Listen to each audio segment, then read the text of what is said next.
70வது தேசிய விருதுகள் அறிவிக்கப்பட்டிருக்கு. 2022ஆம் ஆண்டு வெளிவந்த படங்களுக்கான இந்த தேசிய விருதுகள் இப்போ அறிவிக்கப்பட்டிருக்கு. தமிழ்ல மொத்தம் 6 விருதுகள் கொடுக்கப்பட்டிருக்குன்றது பெரிய லெவல்ல பலராலும் பாராட்டப்பட்டு கொண்டாடப்பட்டு வருது அப்படின்னே சொல்லணும். கடந்த 2, 3 வருடங்களாகவே தமிழ் படங்களுக்கு பெரிய லெவல்ல விருதுகள் கிடைக்கல அப்படின்ற ஒரு வருத்தம் இருந்த சூழல்ல அதாவது 70வது தேசிய விருதுகள் பட்டியல்ல தமிழ் பிரிவுகள்ல மொத்தம் 6 தமிழ் படங்கள் 6 விருதுகளை வாங்கியிருக்கிறது அப்படின்றது பெரிய மகிழ்ச்சிக்குரிய விஷயமா பார்க்கப்படுது. அதுல பர்டிகுலரா 2 படங்கள் இந்த 6 விருதுகளை பிரிச்சிருக்கு அப்படின்றது இன்னும் பெரிய சந்தோஷமா அந்த படக்குழுவினருக்கு அமைஞ்சிருக்கு அப்படின்னு சொல்லணும். இந்த 6 விருதுல பொன்னியின் செல்வன் பார்ட் 1 அப்படின்றது 4 விருதுகளையும், திருச்சிற்றம்பலம் 2 விருதுகளையும் வாங்கியிருக்கு. பொன்னியின் செல்வன் தான் 4 விருதுகள் என்னென்ன அப்படின்னு சொல்லி பார்த்தோன்னா, பெஸ்ட் தமிழ் ஃபிலிம் பொன்னியின் செல்வன் வாங்கியிருக்காங்க. பெஸ்ட் சினிமாட்டோகிராஃபி ரவிவர்மன் பொன்னியின் செல்வன் ஒன்றுக்காக வாங்கியிருக்காரு.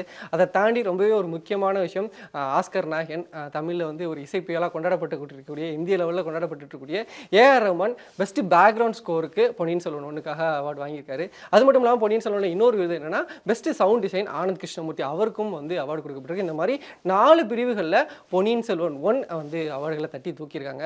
அதே மாதிரி தனுஷ், நித்யா மேனன், பிரியா பவானி சங்கர் நடிப்பில் வெளிவந்த திருச்சிற்றம்பலம் பலராலுமே பெரிய லெவலில் கொண்டாடப்பட்ட படம். அதுவும் 2 விருதுகள் கிடைச்சிருக்கு. அதில் பர்டிகுலராக சொல்லணும் அப்படின்னா பெஸ்ட் கோரியோகிராஃபி மேகம் கருக்காதா, அதுக்கு ஜானி மாஸ்டர் அண்ட் சதீஷ் கிருஷ்ணன் 2 பேருக்குமே அவார்டு கொடுக்கப்பட்டிருக்கு.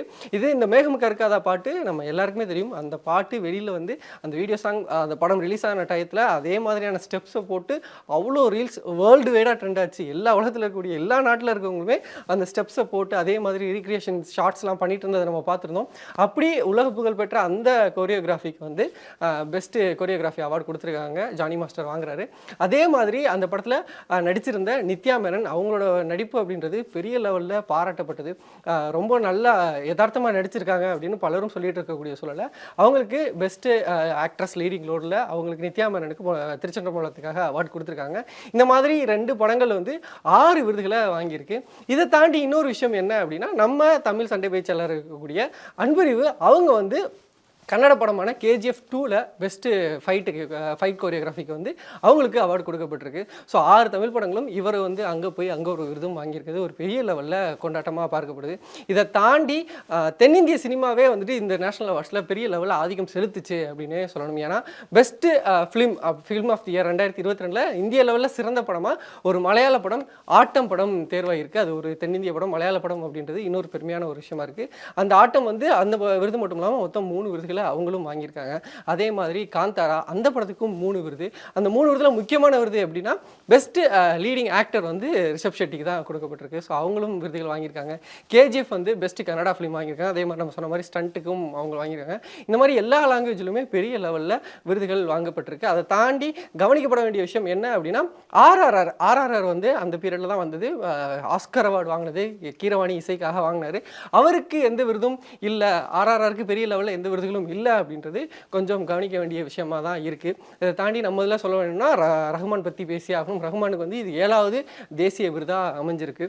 அதுவும் முக்கியமாக கவனிக்க இன்னொரு இதில் ட்ரியானா என்னென்னா ஏஆர் ரஹ்மான் மணிரத்னம் காம்போல இது 3வது விருது அப்படின்னு சொல்லணும். தமிழில் அவங்க ஃபஸ்ட்டு ரோஜாவில் ஆரம்பித்து அதுக்கப்புறம் காற்று வெளியீடு இப்போ திருப்பியும் பொன்னியின் செல்வன் 1ல் ஏஆர் ரஹ்மான் அண்ட் மணிரத்னம் காம்போ இணையும் போது ஏஆர் ரஹ்மானுக்கு தமிழில் 3வது தேசிய விருதாக அமைஞ்சிருக்கு. இந்த மாதிரி பல்வேறு விஷயங்கள் இதில் இந்த தேசிய விருதுகள் பட்டியலில் இருந்திருக்கு.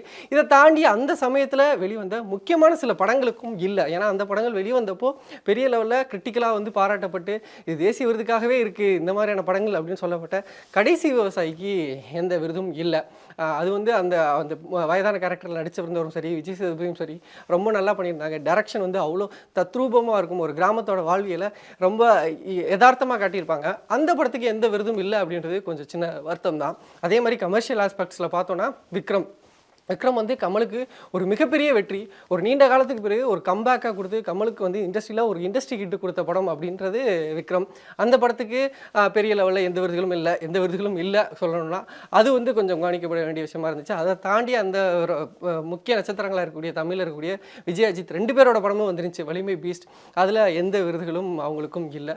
ஸோ இதை இந்த 70வது தேசிய விருதுகளில் தமிழுக்கு 6 விருதுகள் கிடச்சிருக்கு. பொன்னியின் செல்வன் 4, திருச்சிற்றம்பலம் 2.